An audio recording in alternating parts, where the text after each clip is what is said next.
Like the content you see? Support this channel on Patreon. Link in the description.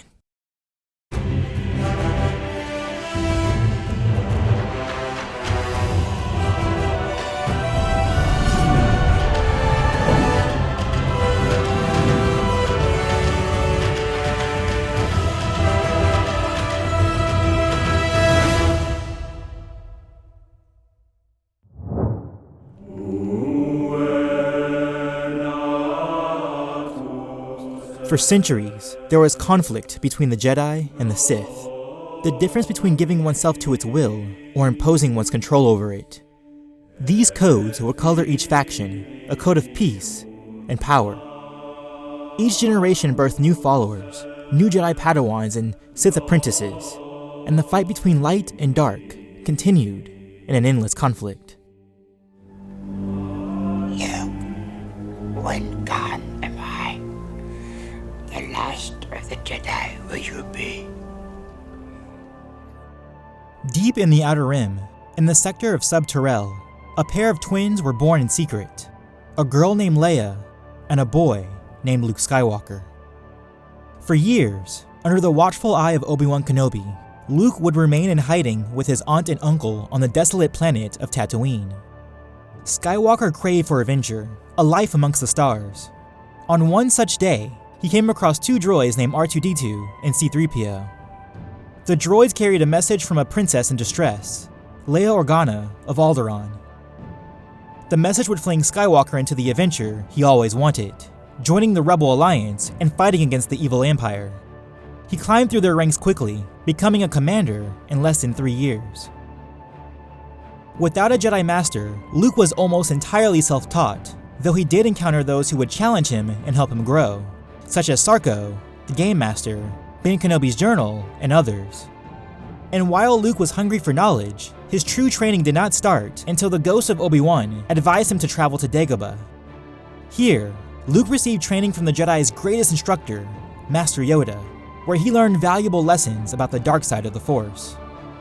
Luke's training under Yoda was invaluable, but for the Jedi prospect, the most effective lessons came from his experience, his trials of the flesh. After facing Vader, his lessons with Yoda became more clear, and Luke would go on from a reckless and headstrong apprentice to a controlled and reasonable Jedi Knight, redeeming his father and the Jedi at large. At last we will reveal ourselves to the Jedi. At last we will have revenge. You have been well trained, my young apprentice. They will be no match for you. In the Mid-Rim territories, there was a planet called Dathomir, noted for its female inhabitants, the Night Sisters, the Dark Witches. These women would go on to enslave Zabrak males, and much like a Black Widow, they used them for one intimate purpose and discarded them later. One offspring of this violent ritual was Maul, a half-breed of Mother Talzin and an unnamed Zabrakian father. As an infant, Maul was taken from Mother Talzin by Darth Sidious, who would eventually train him in the ways of the dark side of the Force, sensing the young Zabrak's immense potential. Initially, Maul did not get a full Sith training, and instead was trained more as an assassin for Darth Sidious and Darth Plagueis.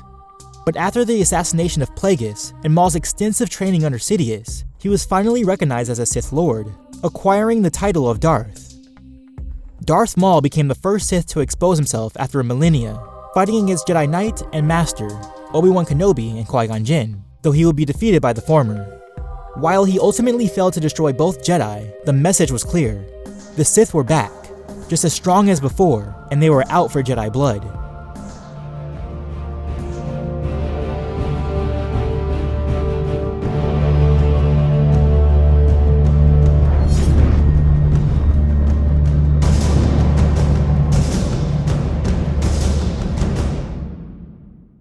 For this video, I will be examining the canon versions of the characters, using Legends continuity where it does not conflict with the main canon. For Luke Skywalker, I will be observing him up until Return of the Jedi, utilizing Legends material such as Shadows of the Empire, the Dark Horse comic books, and other subsequent source books. For Darth Maul, I will be observing him up until the Phantom Menace, utilizing Legends material such as the novels, the Dark Horse comics, the source books, and of course, his standalone movie.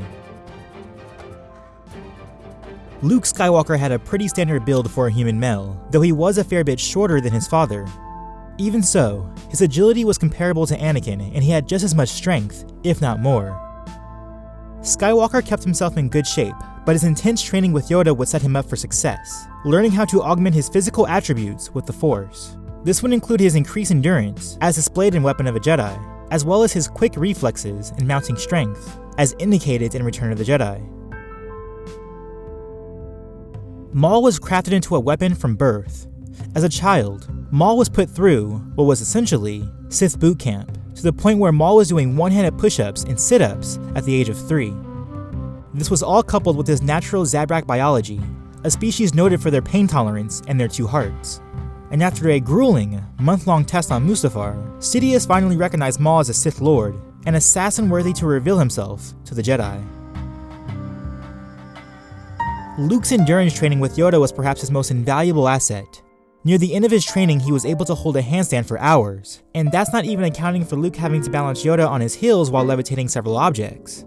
This would factor into his fighting style, which was more intuitive than it was predetermined. Because of this, it was necessary for him to sustain himself through a long fight. Still, Luke's reflexes were such that he could navigate Beggar's Canyon, observe starfighters at sublight speeds, and contend with the assassin android, Guri. What's more, he could disarm the fastest shot in the galaxy, cutting Boba Fett's rifle in half before the bounty hunter could get a shot off.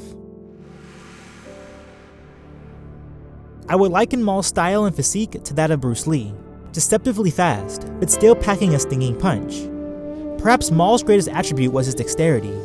As a child, Maul was not only trained by Darth Sidious, but by the Academy of Orsis, where he likely learned the principles of Tiras Kasi, a discipline designed specifically for non-Force sensitives to fight against Jedi. This discipline, coupled with Maul's Force augmentation, made him a very deadly and swift opponent. This enabled him to fight faster than even a droid could perceive, and of course, allowed him to contend and defeat several Jedi. As stated, Maul was a Bruce Lee type, not the most physically imposing Zabrak in terms of mass, but as the old adage goes, speed kills. When regarding Maul's strength and fortitude, the young Zabrak could deal copious amounts of damage and welcome pain like an old friend. It can even be argued that much of Maul's training was more about his tolerance of pain than his effectiveness in martial combat. While at the Orsis Academy, he never used his Force powers in any obvious way, and still prospered. In one case, surviving for 7 days in a jungle full of beasts with nothing more than a vibroblade, and keep in mind, he was still an adolescent. And much like Mace Windu during the Battle of Dantooine, Maul was capable of denting droid Durasteel with ease. It is true that Maul fought a Wampa, literally crushing its heart, but that always came off to me as disingenuous or overinflated. That, or any trained Force user could do the same. Apply that same strength to Maul's other showings of martial skill, and it doesn't quite add up. That said, what was most impressive to me from that novel is that Maul really knew how to manage his body, his injuries, his endurance, most notably against Kamari Vosa. That all said, Luke can meet strength with strength. As indicated in the Return of the Jedi novelization, Vader was shocked by Luke's equal strength to his own, and when bolstered by a dark side amp, he could power through his father's defenses. With regards to his fortitude, he was quite resilient, able to fight through the claws and teeth of Carvaster. Granted, this is a showing post-Return of the Jedi, which is outside the scope of this analysis, but the events of the fight happened mere months after the Battle of Endor, a year at most. Also, I think it's fair to say that Luke was capable of tolerating such pain. Where Luke was naturally talented, gifted, and otherwise, Darth Maul was all of these things, plus he was highly skilled. Luke was naturally agile, and his training with Yoda truly enabled him to tap into his physical potential outside of just his, quote, crude matter. But Maul's physical training was on another level. Along with learning how to use the Force to augment his physical attributes, he learned how to work without it as well, training extensively in hand-to-hand martial arts. And yes, it's true Luke probably did not have a glass jaw, but Maul's tolerance of pain was far more significant.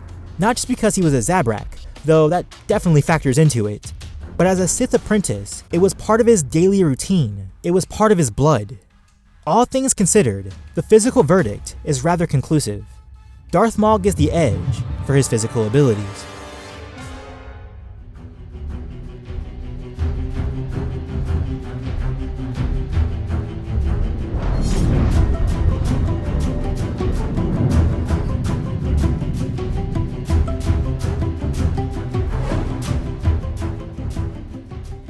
By the time of Return of the Jedi, Darth Vader, Darth Sidious, and Yoda all saw Luke Skywalker as a capable and ready Force user. Vader regarded Luke as potentially more powerful than Anakin. Sidious feared the potential within Luke, and Yoda declared that there was no more for him to learn. Ready he was to face Vader.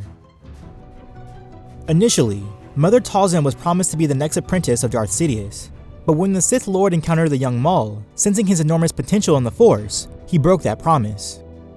Maul was the perfect acolyte of the dark side, channeling it within himself and feeding on the anger and fear of others.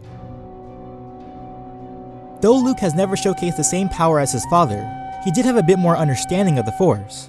Unlike Anakin, whose true training happened during the arduous Clone Wars, Luke's training was conducted in relative peace and tranquility. His combative abilities with the Force might not have matched his father's, but his perception far outstripped Anakin's. Luke's farsight was quite fierce, able to perceive the danger his friends were in. Furthermore, his Force sense allowed him to destroy the Death Star and deflect a series of blaster bolts with no formal training.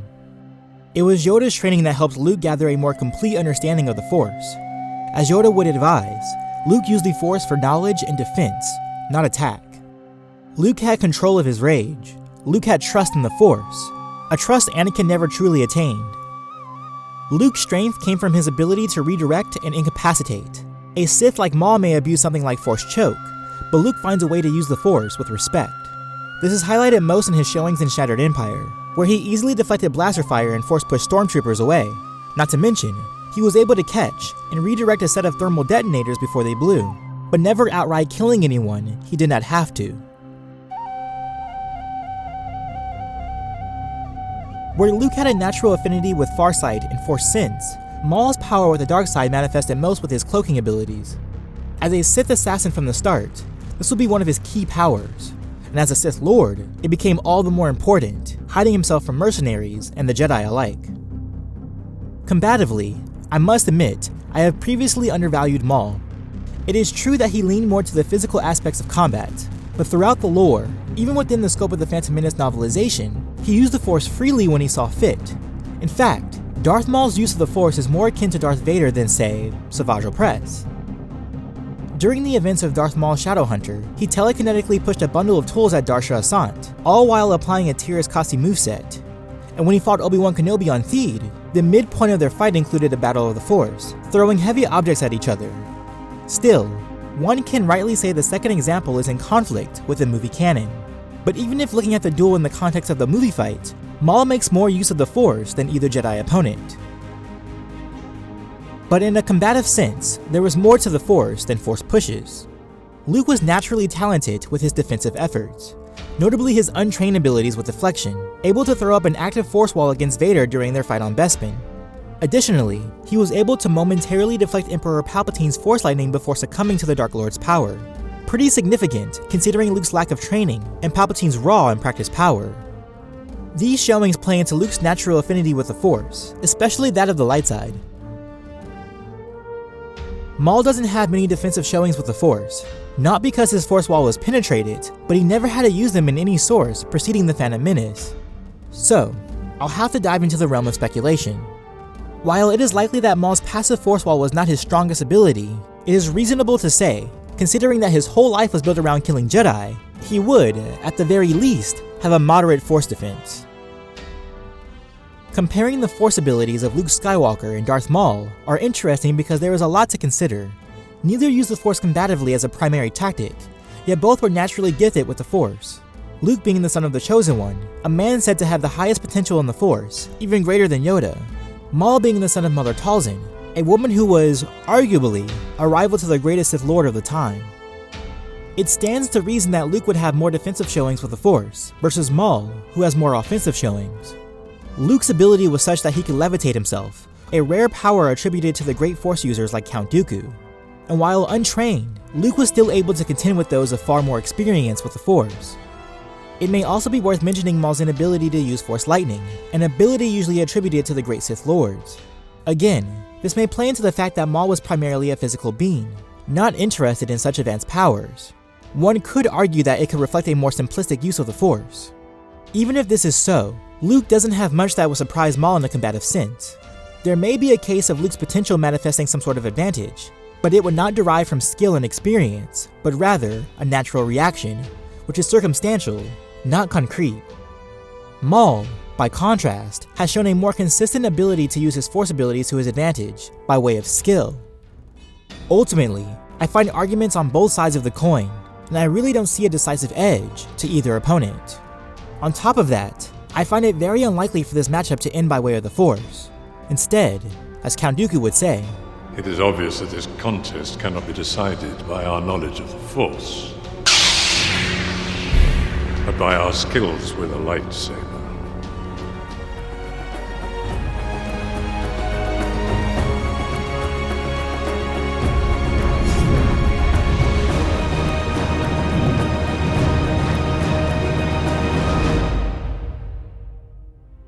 Luke Skywalker had a natural ability with the lightsaber, even more so than he did with the Force itself. Darth Vader regarded Luke as the best challenger he had in years. Not only did Luke have mounting strength, but his decision-making was quick-witted, moving in the span of a thought. Luke was almost an exclusive user of the fifth form of lightsaber combat, known as Jim-So. Jim-So was perhaps the most balanced style with regards to offense and defense. It was based around strength-based counterattack, manifesting its offense from a steady guard. However, Luke's style of lightsaber combat was influenced by more than one form. Initially, he was trained by Obi-Wan, who taught him the most standard sequences of movement, a discipline of Shicho, the first form of lightsaber combat. Luke may have also learned the defensive principles of Form 3, Surisu, from Obi-Wan's journals. And when training with Yoda, it can be assumed that he learned the acrobatic approaches of Form 4, Ataru. All of this would play on the foundations of Jim-So, which Luke learned from his father Darth Vader through active combat. These descriptions of Luke's style and form are all well and good, but what do they mean when they are applied in active combat? For this, we would have to turn to his fights with Darth Vader, notably his fight in Return of the Jedi. There is a lot of contention around Luke and his level of skill, and much of that contention revolves around his final fight with Darth Vader. There are several different camps around this scene. Some say it makes no sense for Luke to beat Vader when Luke barely had any experience, but some have resolved this by saying Vader was weak and a shadow of his former self. As indicated by Palpatine in both The Force Unleashed and Dark Empire, Vader was a sick man with an iron mask.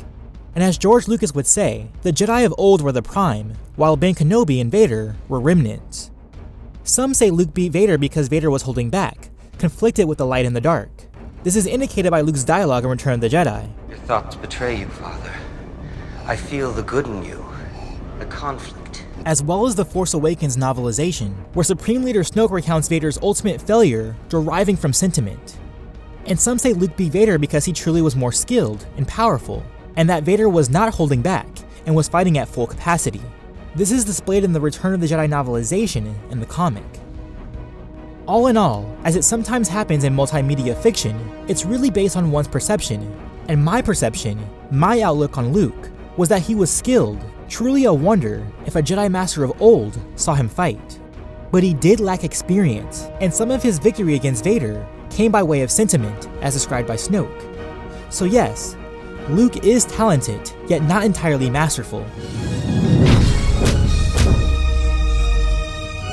All said, we can generate an analysis for Luke, and in this, we can see that Luke was capable of applying a strength-based offensive, but he was also capable of a stonewall defense. Further, he applied his acrobatics when looking for better positioning, and when looking at all of these grouped together, we can see how well-rounded and how intuitive Luke was as a lightsaber duelist. As stated in Fight Saber, an observing Jedi Master will be astonished at Luke's instantaneous learning in battle. Darth Maul's entire life was dedicated to becoming the ultimate warrior assassin. Even Jedi Battlemaster Anun Bandara was no true match for him, and Obi-Wan Kenobi admitted that the Zabrak was the toughest opponent he and Qui-Gon Jinn ever faced, forced to use all the skills he had just to stay alive. Darth Maul was truly a wake-up call for the Jedi. Maul's mastery of the lightsaber culminated in his mastery of Form 7, the final form of lightsaber combat. To the Sith, Form 7, also known as Juyo, was the apex of the dark side, personified through physical combat. As stated by multiple sources such as Fight Saber, Book of the Sith, and the Essential Guide to the Force, Form 7 can only be practiced by high-level masters, as it was the most demanding of all forms. Not because his moveset was difficult, though it most certainly was, but because the form demanded complete control of one's rage and passion. Juyo was a mastery of control, not the loss of it. As such, a prerequisite for Form 7 was that the practitioner had to be proficient in multiple forms. And for Maul, he was quite proficient in many, including Jar Kai, the dual-wielding technique, Form 6 Niman, the jack-of-all-trades form, best suited for when tactics needed to be altered on the fly, Tiras Kasi, as previously described, and Form 4 Ataru, the acrobatic form, used to overwhelm one foe. And this was all grouped with his use of a saber staff, noted as one of the most difficult yet deadly weapons in the Jedi vs. Sith mythos. Again, like Luke, these descriptions are interesting, but what do they indicate in applied practice and combat? Well, first, it showcases how dedicated, efficient, and highly skilled Darth Maul was with a lightsaber. Of the time, he was easily one of the best fighters, and if he was not initially defeated by Obi-Wan Kenobi, he would have been quite the headache for the Jedi up until the Clone Wars. On the subject of Maul and Kenobi, technically speaking, Darth Maul has never actually been outright defeated by a Jedi adversary. Yes, even Obi-Wan Kenobi, who defeated Maul by way of plot convenience, not skill. In terms of the direct confrontation, Maul handled both Qui-Gon Jinn and Obi-Wan Kenobi without much issue, and was ultimately defeated by hubris, not lack of talent. That said, when observing Darth Maul's fights, he was truly a master of his craft. He was the epitome of lightsaber combat, integrating a lot of different disciplines and applying them with control. But it cannot be denied that Luke would keep up. His adaptive style of combat would help him tackle the enormous skill of Darth Maul, but the issue here is that Maul can do the same, adapting on the fly, and he was backed up with more combat experience, with far more dedication to his single task, defeating Jedi. Maul could match Luke's strength. Maul could match or exceed Luke's acrobatics. Maul could also match or exceed Luke's timing. Maul trained to fight masters, and while Luke was no pushover, Maul would have an answer to each of Skywalker's strikes. Darth Maul gets the edge for his dueling abilities.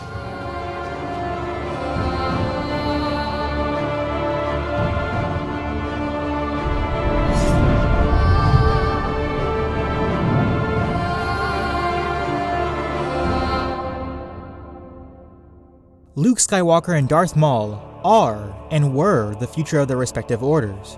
Skywalker eventually going on to rebuild the new Jedi Order, and Maul being crafted as the next generation of Sith. Neither were recognized as masters, Luke being the last of the Jedi and Maul playing second fiddle to Palpatine, yet they were skilled enough to be an issue. So, if they faced off head to head, who would win? Let's set up this fight. Let's say it takes place on the forest floor of Kashyyyk. As a final tally, I would say the advantage to the victor goes 7 to 10. The following is a hypothetical explanation of these outcomes. First, let's look at the early fight. As both combatants were primarily lightsaber duelists, this would start out with standard swordplay. In these scenarios, I could see Maul taking an early advantage. Luke would be unsettled by his saber staff and his erratic style, and depending on how well Luke copes, or how full out Maul is willing to go, the young Jedi might be taken out. But it might be more likely for Maul to start the fight reserved, figuring out his new opponent, enabling Luke to do his own assessment. Because of this, the continued fight rests on Luke's ability to manage Maul's ferocity. But with regards to the early fight, if Maul does decide to take a less modest approach, I would give him a 2-0 advantage over Luke. Maul is capable of unsettling Luke, using his unorthodox saber staff, coupled with his mastery of Juyo, against Luke's unseasoned guard. But I find it more likely for Maul to keep his cards close to his chest, and in turn, Luke will become more familiar with the attack sequences of Maul's staff. Luke may even attempt to apply a counter-offensive using the principles of Jim So. However, he would find that Maul was very capable of defending himself, much like he did against Kenobi and Jin. And in a similar fashion, Maul would start applying his own offensive advantages, chaining kicks and punches with his lightsaber strikes, tagging Luke. But much of the damage would be superficial, a minor cut here or some bruised ribs there. Luke would likely take this time to reassess, jumping away from Maul's attack range, possibly even using the Force, though I find this to be unlikely. In either case, I don't see Maul having trouble closing the distance again. whether by pure physicality or the use of the Force. In either case, he would bring himself into striking distance, and if the fight continues this way, I see Maul taking a 2-to-1 advantage in the mid-range fight. Luke would have a better idea of what Maul was about, but the Sith Lord would have an answer to all of Luke's counters. If Luke does manage to stretch this into the late fight, I see him getting closer into Maul's guard, possibly even trading his own punches and kicks against the Zabrak. And keeping to his adaptive style, I think, much like Kenobi, Luke would manage to cut Maul's saber staff in half, or tag him in a way that was significant. But again, Maul will retaliate in kind, simply more able than Luke, equally adaptable. At this point, I even find it more likely for Maul to resort to his Force powers, pulling branches off of trees, or throwing out a Force push or two. However, I do believe Luke can counter, deflecting and repelling. But as stated before, this match would not end by way of their telekinetic abilities, but by way of their blades. Eventually, it would all come down to blows, and in the late game, I would say Maul takes a 3-to-2 advantage, bringing his overall total to 7 out of 10. The late fight would be close, much closer than the previous points in the fight, but Luke just doesn't have enough to defeat Maul on a consistent basis. Of all the scenarios, I see this fight ending somewhere in the early or mid-fight. Maul will likely come out cautiously, giving Luke enough time to adjust, but once they both read each other, Maul would more likely take the advantage, using his experienced guard, his superior physicality, and his practiced skill to pierce Luke's guard, ending the fight with a stab or a crosscut.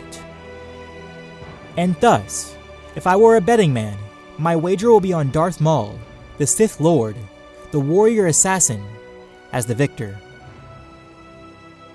Of course, this is all my opinion based on my interpretation of the lore. Do you agree that the Phantom Menace Darth Maul would take a majority against the Return of the Jedi Luke Skywalker? Or do you believe the Last of the Jedi is more likely the victor?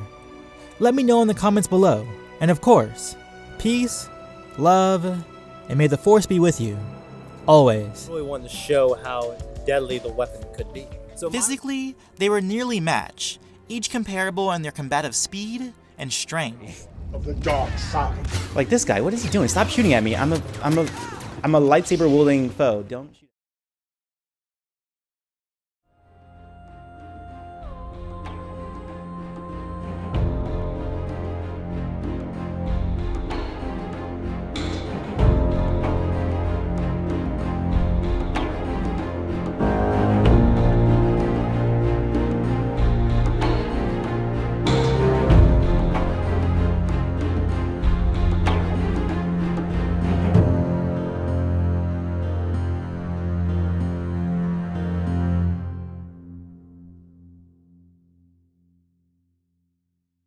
Luke, when gone am I? The last of the Jedi will you be? At last we will reveal ourselves to the Jedi. At last we will have revenge. Just woke up from a mini nap, so hopefully this comes out good. Any mini money mo, take it by his toe. If he has them go, any mini money mo. Let's edit that shit.